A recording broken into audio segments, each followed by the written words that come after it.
Did you know there's a new provider network in town? It's called Hopscotch, and it's specifically for child and teen mental health providers. And it's free to join. Hopscotch is onboarding new clinicians now. So stay tuned to this episode to learn more about Hopscotch and see if it's a good fit for you and your practice.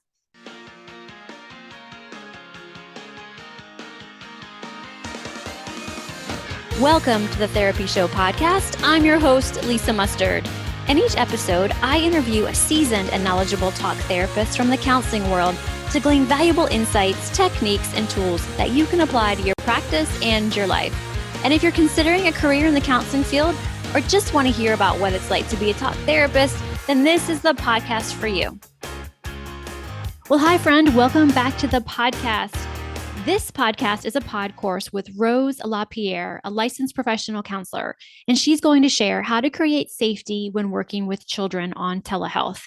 Now, this episode qualifies for one continuing education contact hour, and to learn how to obtain that contact hour, I want you to head to the show notes, okay? So, who is Rose LaPiere? She's a licensed professional counselor in New Jersey who has helped children, teens, and adults for over 20 years. She's a therapist, teacher, and writer who works through the lens of attachment, mindfulness, and interpersonal neurobiology. She believes it's essential to cultivate a safe space for all humans as they experience difficulties on their journey in life. And she especially loves working with caregivers, teachers, and therapists who have children with challenging behaviors. Rose has co-edited and co-authored Nature-Based Play and Expressive Therapies, interventions for working with children, teens, and families. And you can find her at her website, which is roselapierre.com. Once again, this episode qualifies for one continuing education contact hour, and Mustard Consulting is approved by MBCC to provide continuing education. So once again, just head to the show notes to learn how you can obtain your self-study continuing education contact hour. We hope you enjoy this episode and find it helpful and valuable. Well, hey, friends, welcome back to the podcast. I'm excited for you to meet Rose LaPiere. Rose, welcome to the show. It's great to have you. Thank you. I'm so excited to be here. Yeah, I'm excited to learn from you today. So, as you all know, this is also a pod course. So, this episode will qualify our listeners for one continuing education contact hour. And if you guys are listening on the podcast feed, maybe you're listening on Apple Podcasts or Google Podcasts or Spotify, if you like what you're hearing and you want to go ahead and grab the continuing education contact hour, you're going to head over to my website to purchase that contact hour. The link will be in the show notes. So at this point in time, just listen, get all the good stuff Rose is going to share. And if you decide down the road you want that CE contact hour, then you would head over to my site. So now that we got that out of the way, Rose, can you share a little bit with our listeners, like who you are, how you became interested in this topic? And I would love to know more about you. Yes, great. So I am a child therapist. I'm actually a registered play therapist, and located in New Jersey. I've been teaching and working with children and families probably for over 20 years.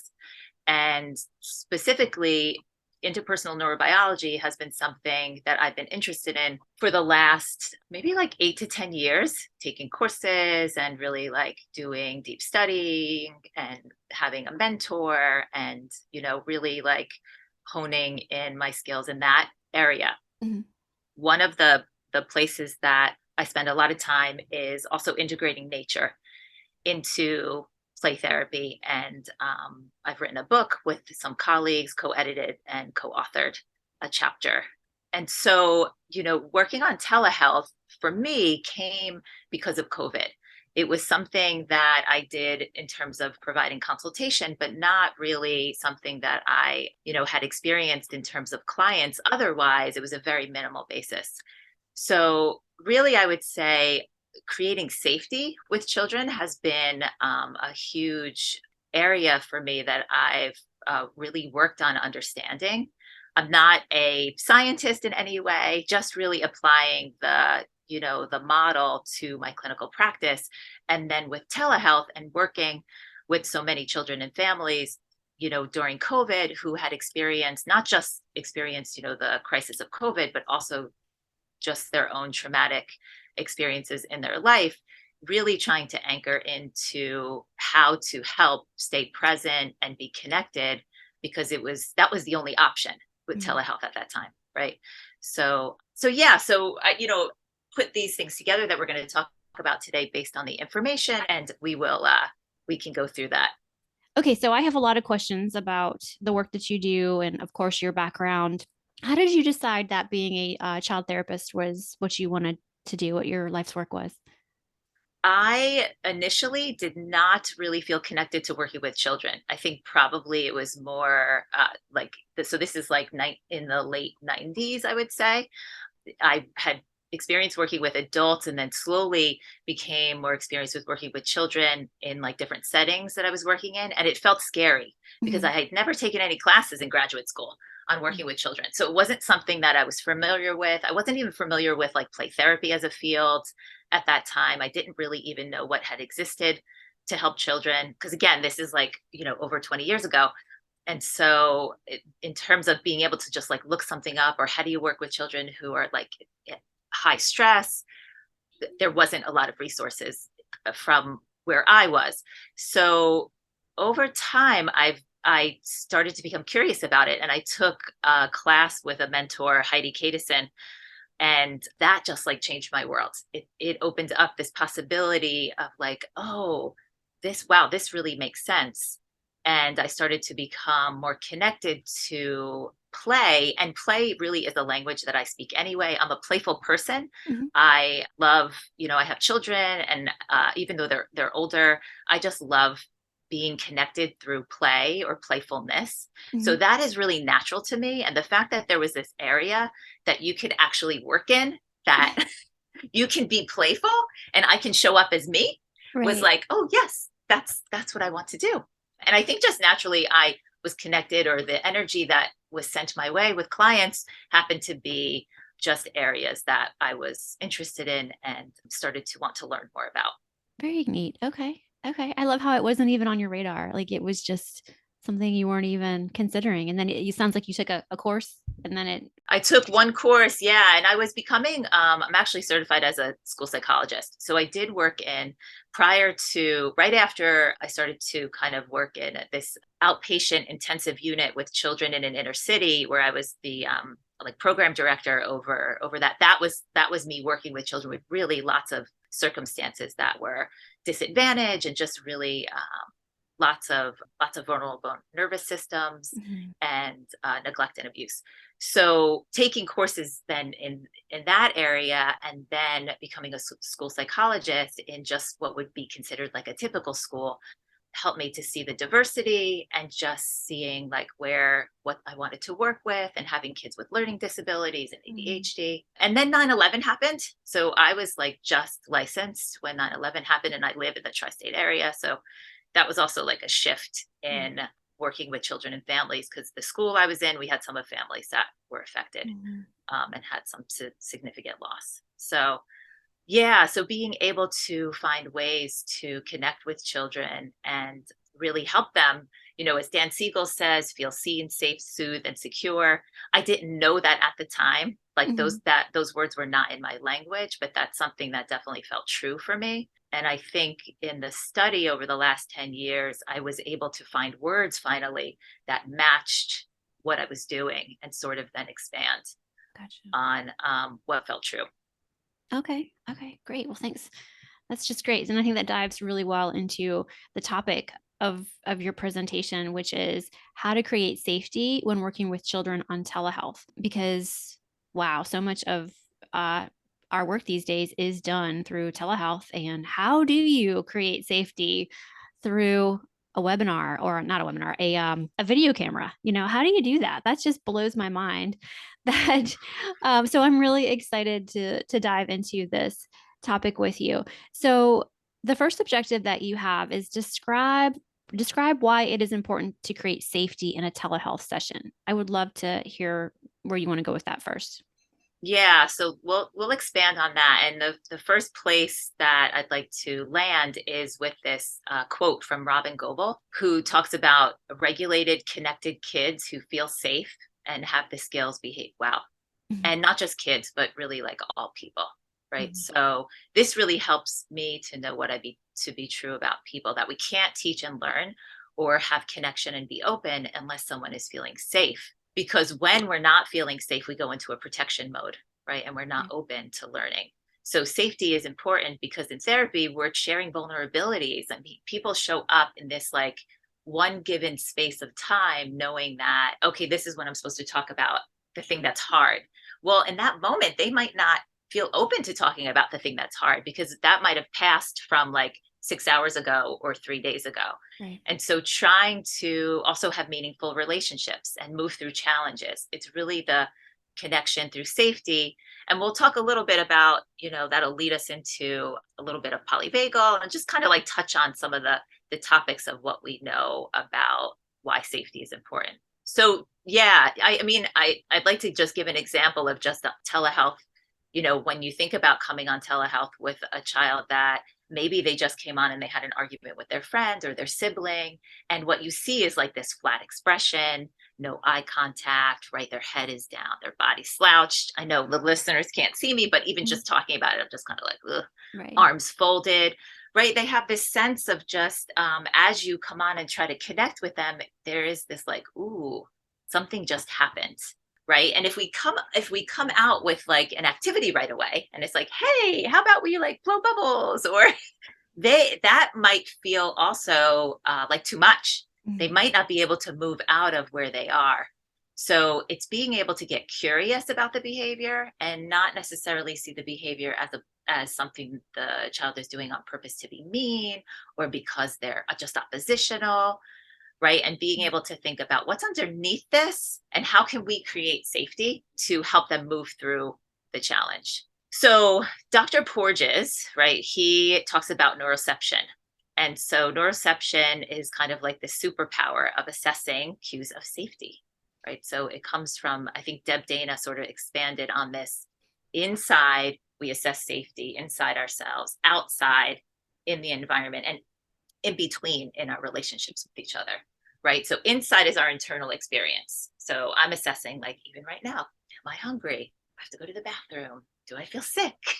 And then the outside is the environment, right? The sensory data, the light, dark, hot, cold, all the things that our senses pick up.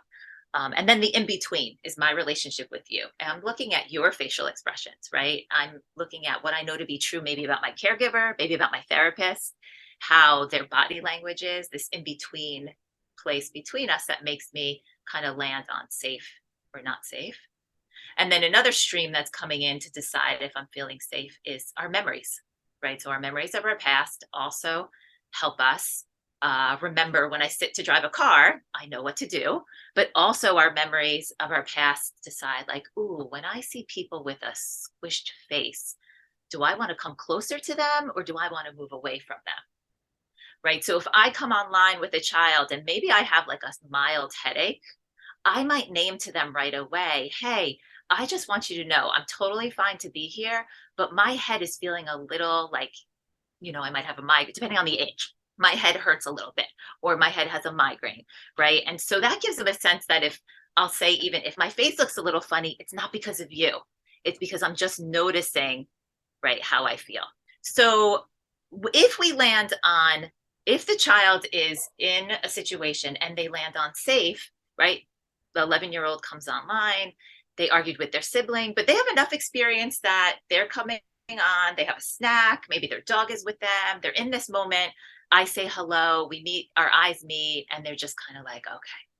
And we have this, like, it lands on safe and we have this connection, and you can see it in their shoulders and their facial expressions.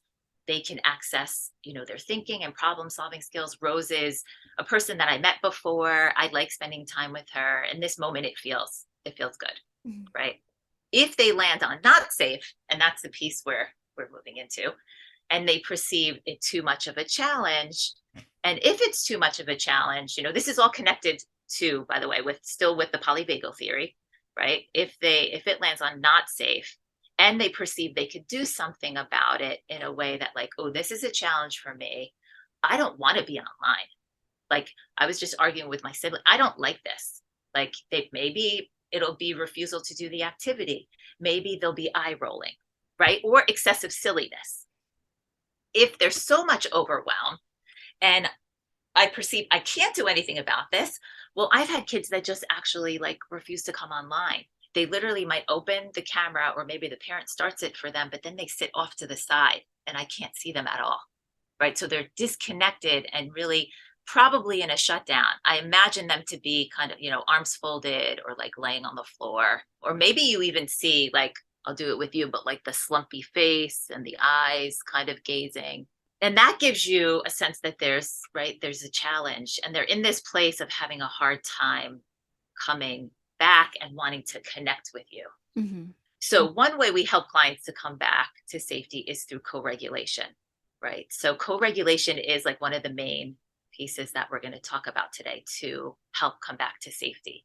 And in order to talk about co-regulation, we have to talk about regulation, right? So Dan Siegel says that regulation is the ability to monitor and modify my behavior.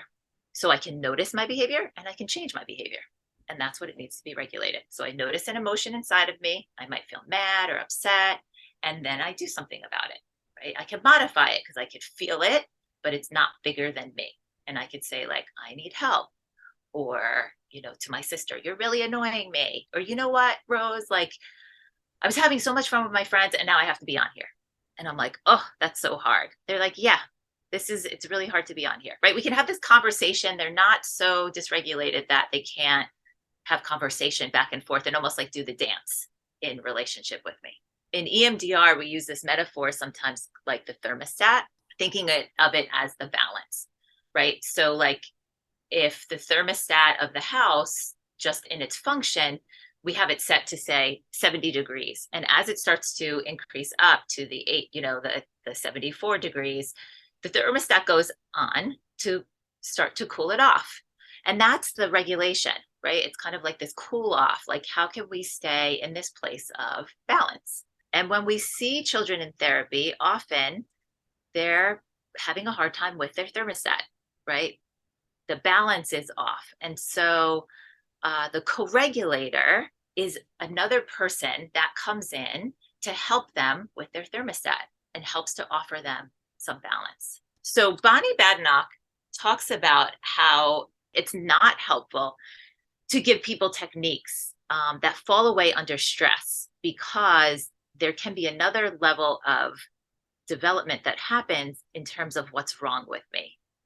So you might have had this experience or when you work with kids, you work with parents, and maybe you're teaching an activity. So it's not to say I don't teach activities, because I definitely do.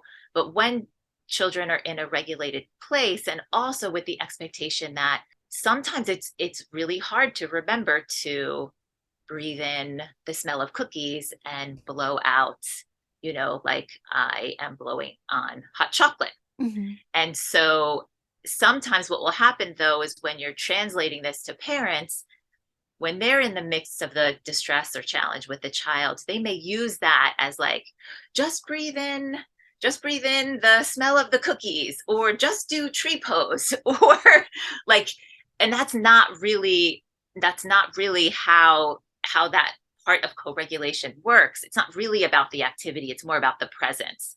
Once the child's kind of comes back online and their thermostat evens out and you can see the relaxed shoulders, maybe you can offer something to say like, hey, how about remember when we took a deep breath, like smelling the cookies? But in the moment, we're going to talk about in a few minutes, these ways in which we engage children in a way to really get them back online and to be connected to them, which is more about the presence of the person than really about doing an activity.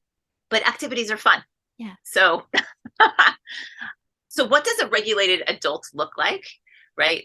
Lisa Dion talks a lot about regulation and, what regulation is and isn't. And one of the big things to remember is that regulation is not necessarily calm, right? A regulated adult looks like they're mindfully aware. They can feel their feelings, but their feelings aren't bigger than them. So I can have access to my thinking and problem solving. So I have energy in myself.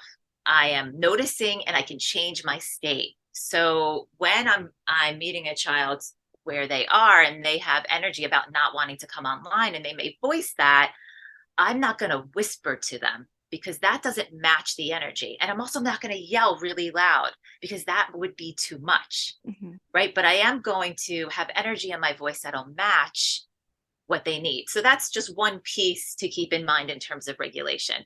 There's poise, there's being mindfully aware, there's that thermostat, right? We go back to that balance, the balance of the thermostat. And it doesn't mean that the adult has to get it right all the time, right? So we have misattunement that happens, and the ruptures that may happen between two people where I might not get it right. I might think a child is ready to talk about a loss that they had, but they might not be. And so then I can offer a repair, because that's just as important as being regulated, is having that repair in the relationship where I might say, hey, I think that was too much. Or, you know what, it's totally cool that we're not going to talk about this today. I think that I was going into this and kind of like taking the responsibility off of the child and really owning where my piece showed up in this. Right. So how is some of that landing for you so far? Just to kind of Sure. I mean, check in. this is great. I mean, total disclaimer, I'm thinking about my parenting style with my children. It's like bringing up a lot of stuff for me. So I'm like processing, I'm listening to you and I'm like, okay, I messed up there. Okay, wait, I was able to repair. Oh, okay, wait a minute. It's okay if I have a rupture. It's good to hear that a regulated parent or therapist isn't always calm. So Yeah. you're validating, I guess you're validating my my process, which I really appreciate it. But now I'm wondering, like, okay, so at what age is this most applicable to? Like, can you take this all the way up to the teen age? Where do you kind of draw that line of, okay, like, this child is a little bit more responsible for their thoughts, feelings, and, reactions. Does that make sense? Like, I guess I'm just kind of Yes. wondering. Okay. Yeah. I do understand what you're saying. Knowing that so the anchoring is always in for all people, regulated, connected people, right? Who have the skills and feel safe, do well, right? So it could be a skill issue. This child could be showing, or adults could be showing a lack of skills, which then when they're faced in an event of, like, I'm just thinking of, for some reason, like, I'm a teenager is going out with their friends and they're meeting them somewhere, and then they get lost and they call their parent in this like rage and upset, right? And that can be really hard, versus the teenager calling in, like, crying and saying, like, oh, I'm lost, like, I don't know what to do, can you help me? When there is sometimes moving into anger, we can tend to see that as a way, like, well, they know that they should just ask me. Mm-hmm. But in that moment, it's possible that they didn't have the skills, in the sense of, like, they felt so overwhelmed about whatever the situation was about getting lost, that they couldn't connect their downstairs and upstairs brain together to be able to think and problem solve. Right. And so that's a possibility. It's Mm-hmm. also a possibility that what happened is that the overwhelm, was too much, or they felt unsafe in wherever they were, that also drove the big behavior.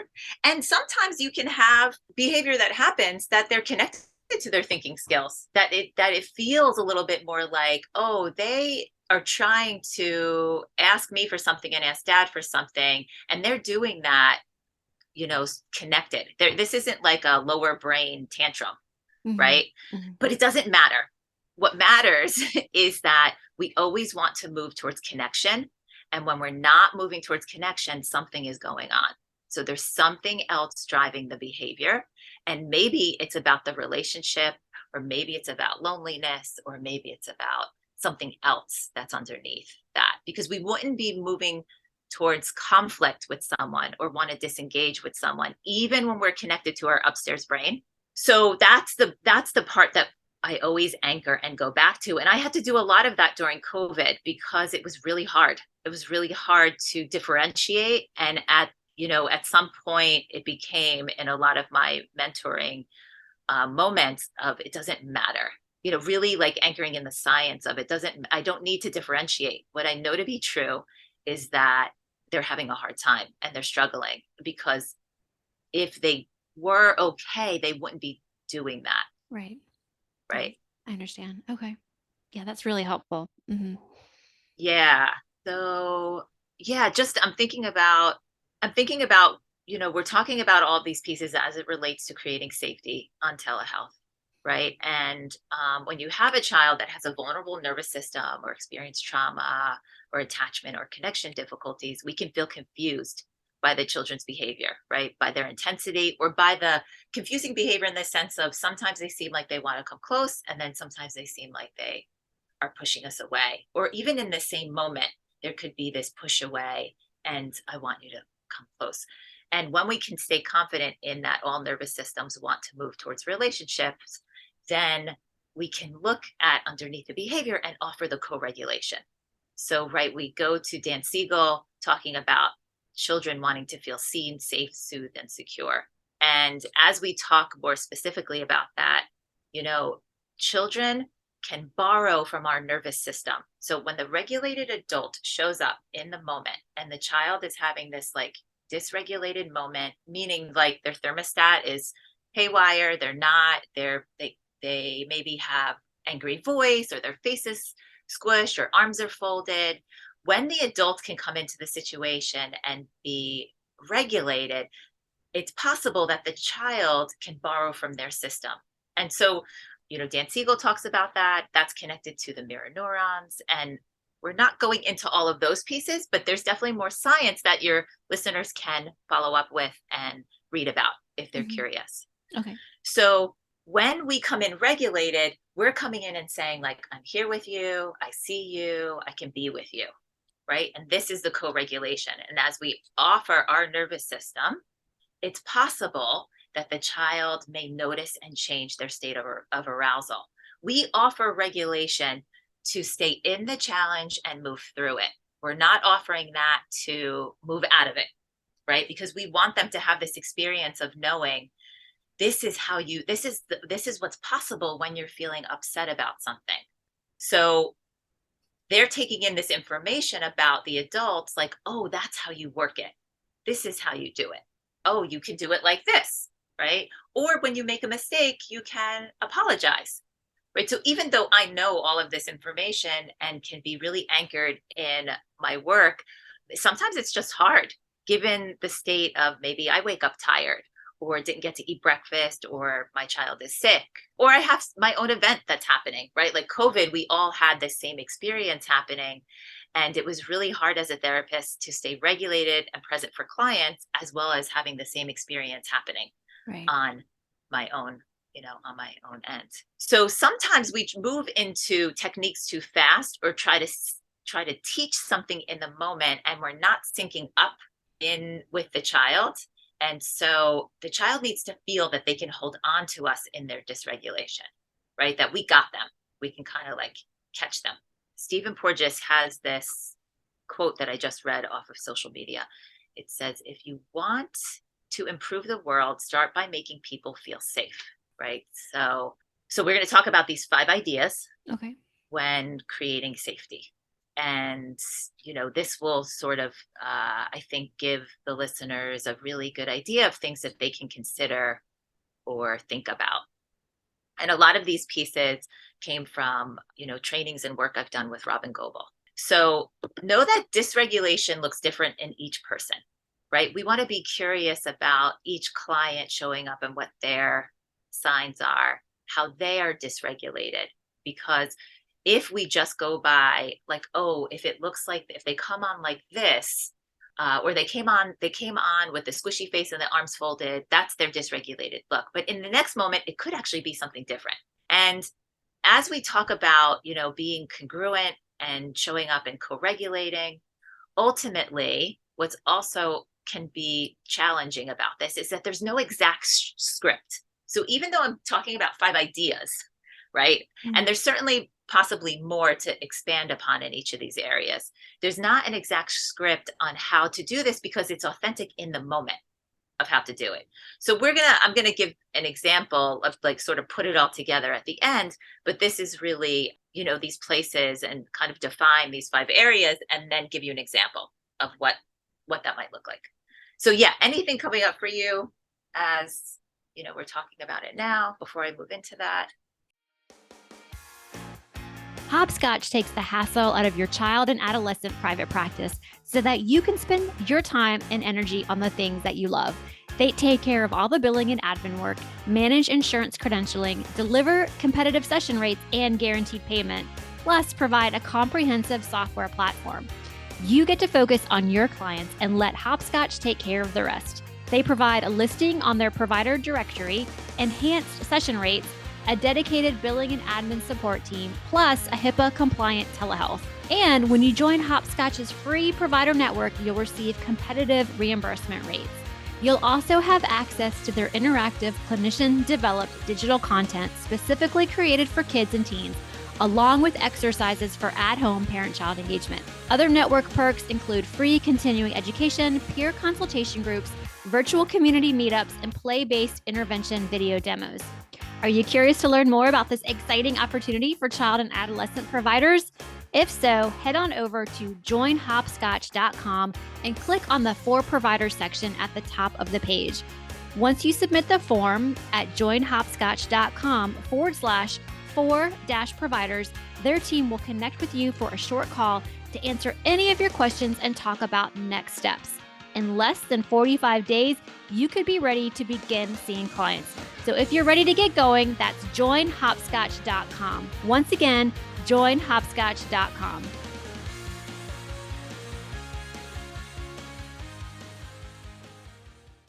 No, I'm taking notes. I'm ready. Okay.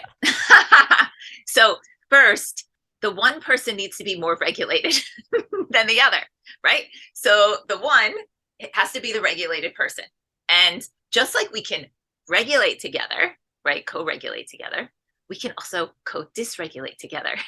So if I am dysregulated, and more easily I can use like my own children as an example. If I come in from a long 12-hour day of working or 10-hour days, and then, someone's shoes are left out on the ground, I might be like, why did you leave your shoes there? And meanwhile, my son might have got a bad grade on his homework, or maybe had a fight with his friend. And so then he might be snappy back at me, and we'll do this snappy dance, right, to each other. So we could co-dysregulate and like escalate together. But what we're talking about for creating safety is typically it's the therapist. It's going to come in as the more regulated person. Right. And again, when we talk about regulation, we're saying it's not calm, but it's being able to connect to your feelings and know that they're not bigger than you. You can notice how you're feeling and change. So we regulate to stay in the challenge. And then when the adult is regulated, it helps the child to come back to regulation. And then when that happens, it's possible that learning can occur, right? Because we feel safe, we feel open, and the brain, there's more relaxed. So then the state of being together and being able to talk about vulnerable topics is possible, right? Being able to use some of the expressing feelings or diving into parts of their life that might be hard. And maybe you get a snippet, because what can be true for a lot of the kids I work with, it's not like you get this safety that might be lasting the whole 45 minutes to an hour. I might get like a couple of minutes because their arousal levels can change in the session, right? So sometimes it can be hard for a therapist to also stay regulated.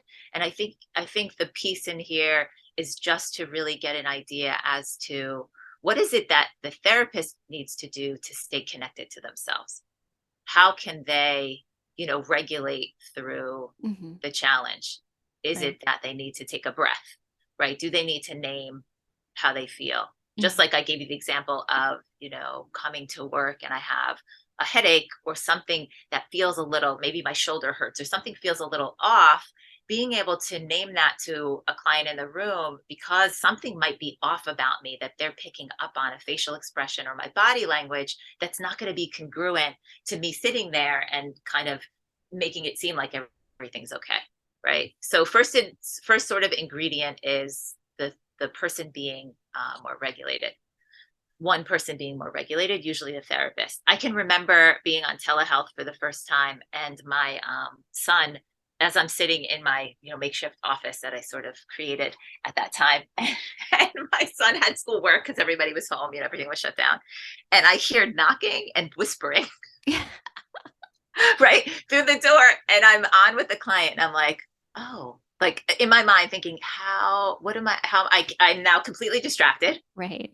right? There's a level of like, I just pulled out, and I'm sure they felt that to some degree, if not consciously, because a lot of what we're talking about, I think that I didn't name, happens below conscious awareness. So this, like, I can see that you're relaxed, or the way you come in. And when someone like pulls out and you notice distraction, it's a felt sense. It's not always like a conscious sense, right? So having this moment of just like, and I could hear him trying to open the door to get in. And I was like, oh, this is really hard, right? And having to just acknowledge that. I think what became more true is just being able to identify the humanness that I am at being on the other side of knowing, like, yeah, this is like, I have something going on here. And let me just, take a moment for a second to handle that situation, right? Mm-hmm. So I was able to be regulated because I could name that. The feeling didn't get bigger than me. I could stay focused, and I was able to attend to get back on track. Right. And it was good modeling for the client too, to see this is what happens. Yes, okay. That's a great example. Yeah, that is, will forever be something that I will hold on to as one of those unpredictable, you're used to being in your office where nobody really knocks on the door unless a UPS or somebody comes in that is like, we have a package, yelling something, but not where you have somebody knocking, whispering, and opening the door, Mm-hmm. Mm-hmm. Okay. So number 2, physical proximity, being closer in space. So now this is a little tricky because we're talking about being online. But if you think nervous system to nervous system, regulated adult to be felt by the child, there's a sense of being closer. So if I was working with a parent or a teacher and the child's dysregulated, we would talk about proximity of literally having them near the child.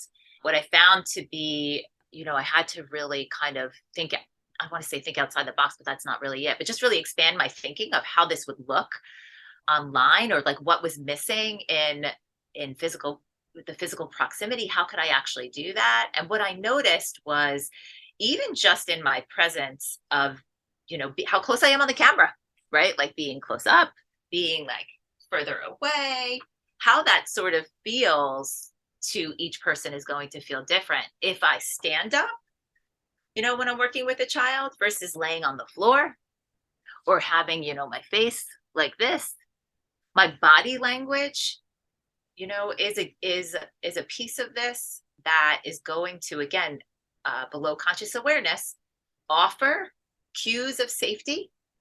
We kind of want to think about the metaphor of like rocking the baby. This is what the co-regulator is doing. It's rocking the baby. And so when we rock a baby, we pick them up, right? We hold them based on, just think of proximity. They're close. Now, not all kids want to be close, because some, when they're having big behaviors, do not want you to come near them, but you want to be close enough. Mm-hmm. Right. So with the kids that I had that struggled with coming online, sometimes it would be, we actually need someone in the room with them. And that could be an animal, it could be a cat, it could be a dog.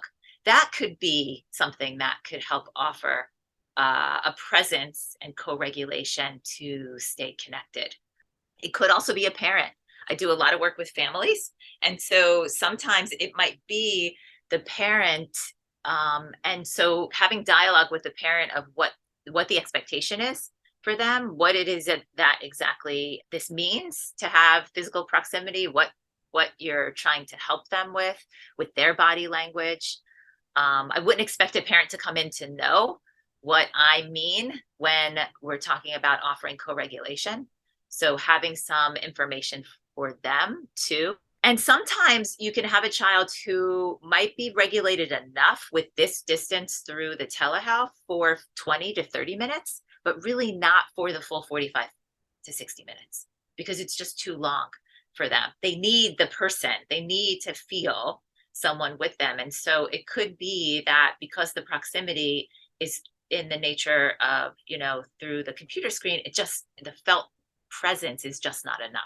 Right. So trying to have curiosity about what is it that would work for that particular family. And animals have often been great addition to come into the session and to hold space for moments when I'm not able to be in the room with the child. Yeah. So any thoughts so far about those two?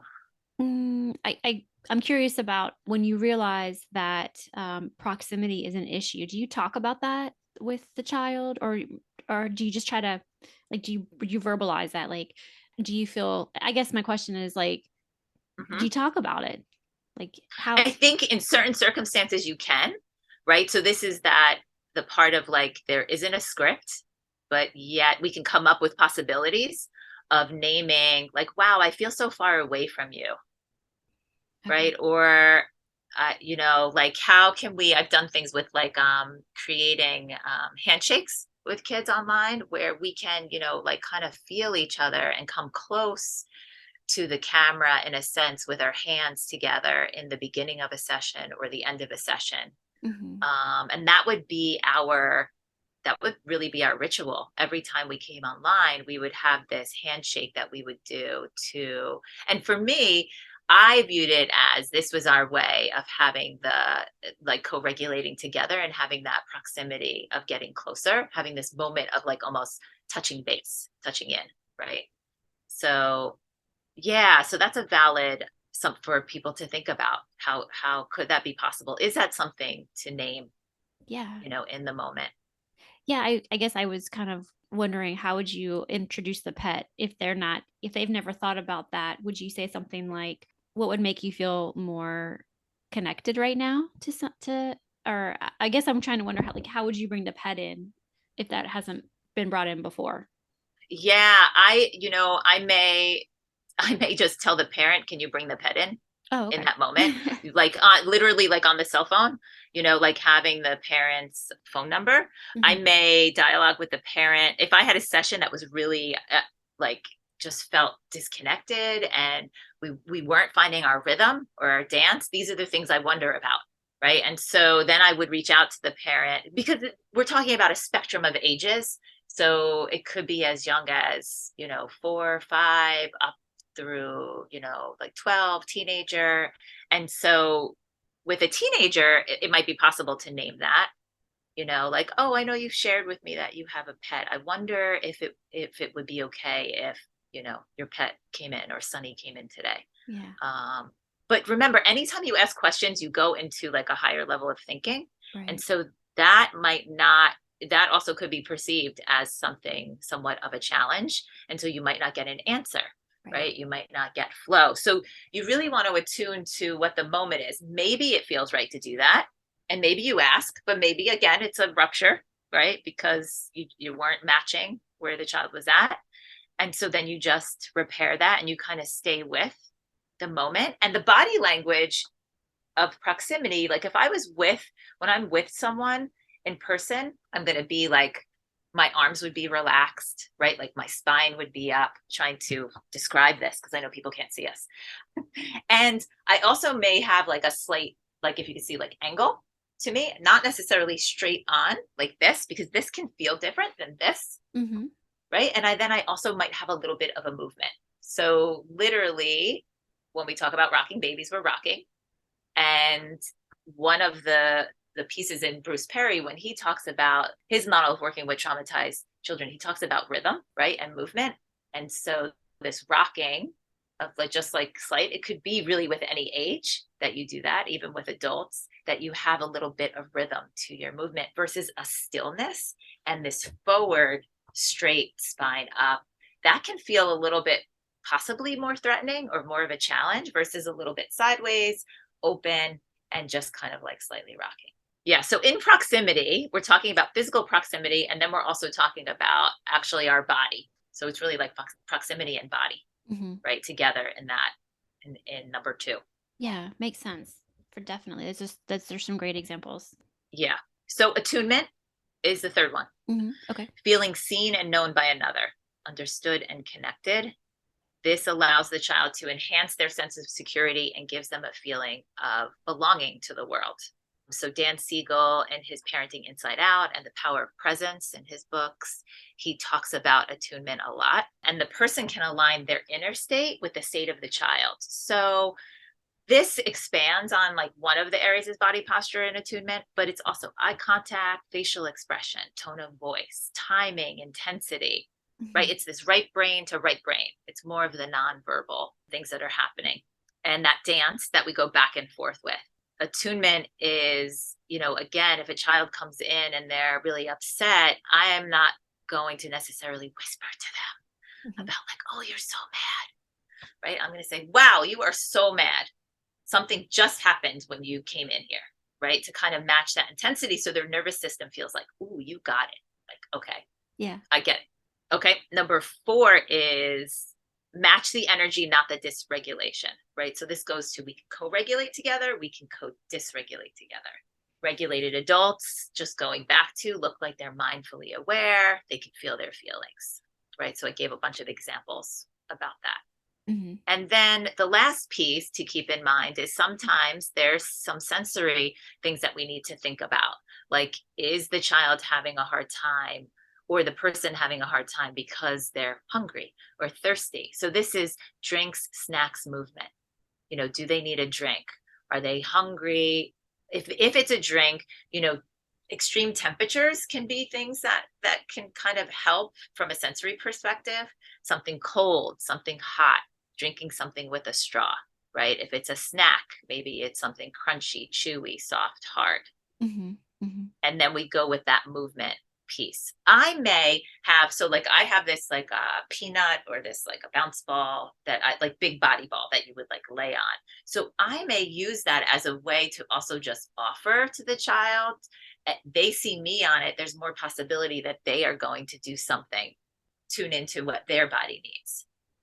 I've been on trampolines with children while they were on telehealth, which is very dizzy-like, but yeah, can work that out. Or sometimes it's just like we're banging and we're doing things in rhythm with each other, right? So we're not talking, but we're just like moving, or we're just like, creating some kind of rhythm or connection together in that way. And so, noticing, even does the child have to go to the bathroom? Like, when's the last time they went to the bathroom, right? Thirst, being thirsty or being hungry, that can create a lot of dysregulation in the body. Because remember, we're checking inside ourselves, right? That goes to those 3 areas of felt safety: inside, outside, and in between. And inside is, am I hungry? Do I have to go to the bathroom? Am I thirsty? Am I sick? Just a few of the many things that we're assessing on the inside. So those are our 5 areas. Okay. Anything to expand on at this Can point? Can you just list them one more time, the 5 areas? Yeah. So number 1 is one person's more regulated than the other, right? So a regulated adult, usually a therapist. And then we're having that physical proximity. And in the physical proximity, I am talking about body language. Attunement, right? Attunement is the matching the child's inner state, right? The person aligns their inner state with the child's inner state through the areas of what the child can see: eye contact, facial expression, tone of voice, gesture, body language, timing, intensity of the response. Number 4 is match the energy, not the dysregulation. And then number 5 is sensory. And with sensory, I'm talking about drinks, snacks, and movement. And would you ask the child that question? Like, do you need some water? Do you need a snack? Do you need to use the bathroom? Anything like that? No, because that would typically bring, so in person, I have these opportunities to just offer it. So I keep little bags of like crunchy things and like applesauce that you can almost like drink through. And I have cold water, right? At home, what I typically would do is offer that to the parent. It's great if you can provide, when they come online, have a drink or a snack. Or if there's a possibility of dysregulation happening, I might just text the parent and say, can you just bring in a drink or a snack? And it's more just an offering. Because when someone's in a challenge of big behavior, if you work with children with big behaviors and they're in the moment of their big behavior and you offer a drink or a snack, you could end up wearing the drink or snack on you. Right. So, right. So usually what we do is we just try to put them down in a space. And I would just say like, this is for you if you feel like having it. And then just kind of put it off to the side. Okay. Right. Okay. So I might not even actually use words. I might actually just bring it in and put it off to the side. So I share that with the parent. The parents I work with are typically really prepared to know the possibilities of most of the time, I would say, not all of the time. Sometimes I wasn't as clear, or it was a misunderstanding between us about, what I had suggested. Mm-hmm. And so, yeah, so that's why it's helpful to have another person, especially if we're talking about kids that are like 12 and under, because it's harder for them to access sometimes. The older kids, if I were to take out a drink and just start drinking my drink, right? I'll got my drink, I start drinking. Mm-hmm. You're going to naturally check in with yourself and possibly notice that am I thirsty? Right. So that's why when someone says like, I have to go to the bathroom, and then like 5 other people have to go to the bathroom at the same time, it's because we are like, oh, do I have to go to the bathroom? Like all of a sudden we scan inside and we notice like, oh, I'm hungry or I'm thirsty. And so that can be very helpful to know that. That's actually a really good question. Okay. Yeah. So it makes sense. I mean, I understand. I guess I'm thinking like in person, you would have those things there, right? Because that's just like how it works in person. You would have those items there, and then the child would see them and know, I'm guessing you would always, when a new client, like you're welcome to these snacks whenever you want them. If you feel like you need them, just head on over and grab something. So that would make sense. And I love how you're like kind of in communication with the parent while you're doing your session. I never thought about that. Like I never thought about the therapist, because I do not work with children. Okay. Yeah. I probably should have told you that from the get go. Like I have kids, but I do not work with them. So so much of this is like, new for me. So I feel like this is such a great conversation episode for like the brand new child play therapist, and then the ones that have been doing this for years and maybe were kind of hitting some roadblocks with connecting with their kids online. So I feel like this is such valuable information. Okay, I'm trying to think this is just so good. We've got about 10 minutes left. So okay, so we've covered all of the 5 ideas. Can you give us an example of putting all of these pieces together? Yes. So child is coming on the telehealth session, right? And as you open up or come on and say hello, the parent is there, child's laying on the couch, and you hear the parent saying, okay, come on, it's time for your therapy. Come and sit. Rose is here. And what you hear is growling noises from the child, right? Or their arms. You kind of see that their arms are folded. And so I'm the regulated adult in that moment. And typically the first thing that I would do is just connect with myself to notice like, ooh, this is going to be hard. Like in this moment, what I was expecting to come on was the typical, we'll just say Sally that I normally see every Tuesday at 5 o'clock. Mm-hmm. And this time when I opened up, I was like, ooh, this Sally is mad. So I'm taking a breath, audible, because I want the child to hear. I also want to relax my own nervous system because I'm feeling a little bit of that energy of like, and I'll say like, wow, something just happened right now. Or, wow, you are so mad, because I might see the arms folded and hear the growling. So I'm going to know something just happened, right? And so the parent says, yes, they did not want to get off their video game and come to be in the session with you, right? So I'm going to continue to resonate with the distress, right? That's what Dan Siegel talks about, the being seen, and some of that seen, safe, soothed, secure, right? That makes so much sense, Sally. You do not want to come on with me today. You were in the middle of your fun video game. I get it. I wouldn't want to leave the fun video game either. It makes sense, right? Instead, what can happen sometimes if we pause that, what can happen is that someone, parent or maybe therapist, might say something like, oh, you love your time with me. Don't you want to just come? You can play your video games anytime. You can always go back to as soon as you're done with Rose, you can go back on your video game, right? Almost trying to convince the child that they shouldn't be upset. And that doesn't really typically land well in the nervous system because the child's not feeling seen.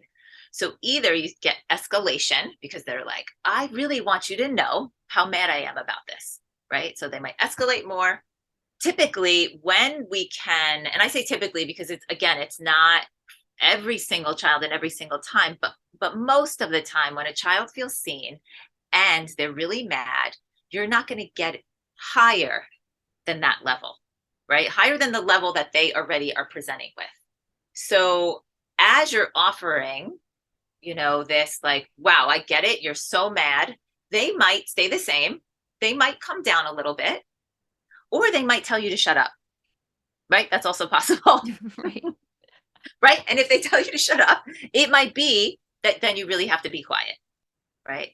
And I might even say to the parent, given maybe the age of the child, to say, like, oh, so and so, it's okay to just leave the two of us. Maybe you can just stay outside the door. Right. And just kind of like hang out, because my sense might be there's too much conversation and too many people in the room. Right. And so again, these are conversations parents I have a rhythm with parents because they've been working with me usually for a long time. They transition to sort of wait outside the door. And I will stay in that moment with the child if that's what they need to be seen. I might stay quiet. Again, my body language, remember, is like maybe tilted to the side. I might just be taking breaths because they asked me to be quiet or told me to be quiet. So I'm going to be quiet, and I'm just going to be taking maybe audible breaths so they can hear me. I might take a drink, right? To just notice that maybe I need that. To also, I'm noticing how I'm feeling. This is so hard, right? If they start to, kind of come down as, they're in that mad, they were in their fun, I may be able to say, I'm so sorry that, I have feelings for me about saying sorry are very easy. It's very easy for me to say sorry, even though I didn't do anything wrong in this sense. We just had this appointment, but sorry to me is this extension of being seen. Okay. Like, I'm so sorry that we had this appointment in the middle of your video game. I know it's so hard when you're doing something fun. Right. And usually what starts to happen is you can see like the shoulders relax, the face starts to relax. I'm really tuning into the body language that I can see. Because again, on the video, it might be hard to see. I also might not be like sitting. Maybe I decide, even for me, because they're seeing my body language, to like lay on the floor or take the ball out.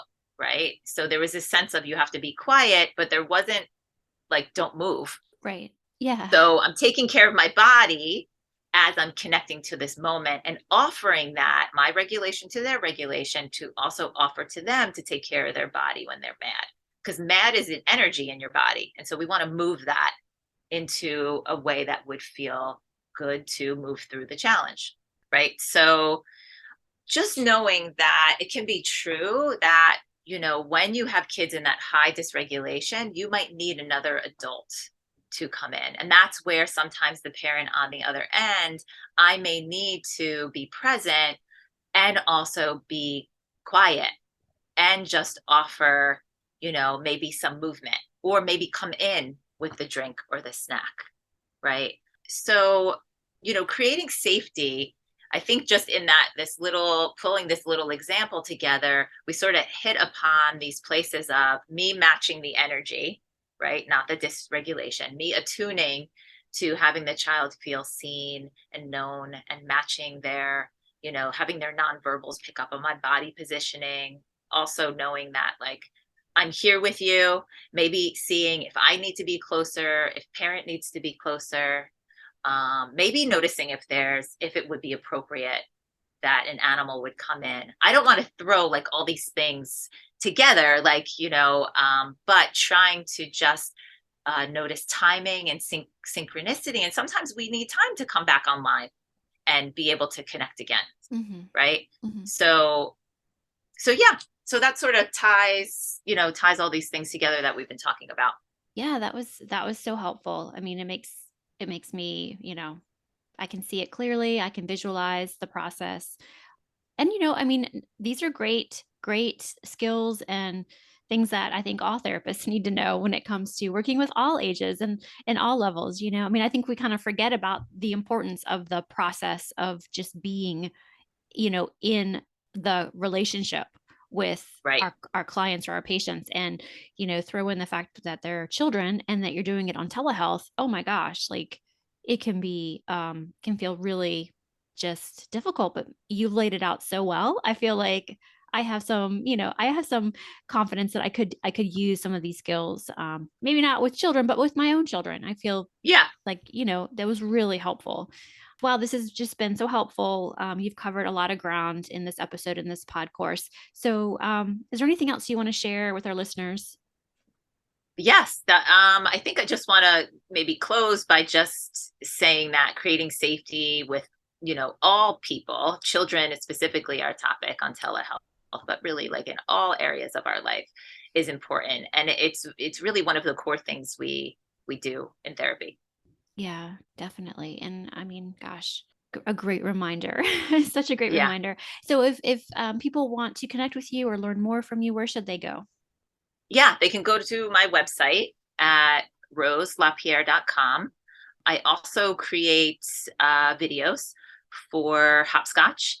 And so I think they have one uploaded on nature and integrating nature into therapy with children when you're online. So yeah, I love working with therapists and providing resources and consultation in these sometimes hard areas when we're working with children and families. Okay. Yeah. Well, once again, thank you so much for coming onto the show and offering this great content. And I will put ways for people to connect with you in the show notes so you guys can find her website and how to reach Rose in the show notes. So, once again, Rose, thank you so much for coming onto the show. Thank you. Well, that wraps up another episode of The Therapy Show with Lisa Mustard. I know there are hundreds of thousands of podcasts out there, and I'm thankful you've chosen to listen to mine. Be sure to visit lisamustard.com to access the show notes and discover more fantastic content. And I'd be grateful if you subscribe to the show. Thank you.